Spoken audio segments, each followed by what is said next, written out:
ಜಗದ್ಗುರು ಮರಳಸಿದ್ದೇಶ್ವರ ಜಾತ್ರಾ ಮಹೋತ್ಸವ ರಥೋತ್ಸವ ಅದ್ದೂರಿಯಾಗಿ ನಡೀತಾ ಇದೆ. ಹೌದು, ಜಗದ್ಗುರು ಮರಳಸಿದ್ದೇಶ್ವರ ಸ್ವಾಮಿ ರಥೋತ್ಸವ ಕಾರ್ಯಕ್ರಮ ಇದು.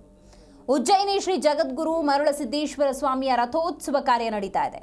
ವಿಜಯನಗರ ಜಿಲ್ಲೆ ಕೊಟ್ಟೂರು ತಾಲೂಕಿನ ಉಜ್ಜಯಿನಿಯಲ್ಲಿ ನಡೀತಾ ಇರುವಂತಹ ರಥೋತ್ಸವ ಇದು. ಪಂಚಪೀಠಗಳಲ್ಲಿ ಒಂದಾಗಿದೆ ನಾಡಿನ ಪ್ರಸಿದ್ಧ ಉಜ್ಜಯಿನಿ ಕ್ಷೇತ್ರ.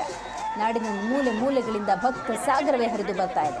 ರಥೋತ್ಸವದಲ್ಲಿ ಲಕ್ಷಾಂತರ ಭಕ್ತರು ಭಾಗಿ. ಶ್ರೀ ಜಗದ್ಗುರು ಸಿದ್ಧಲಿಂಗರಾಜ ದೇಶಿಕೇಂದ್ರ ಸ್ವಾಮೀಜಿಯ ಸಾನ್ನಿಧ್ಯದಲ್ಲಿ ಈ ಅದ್ದೂರಿ ರಥೋತ್ಸವ ನಡೀತಾ ಇದೆ.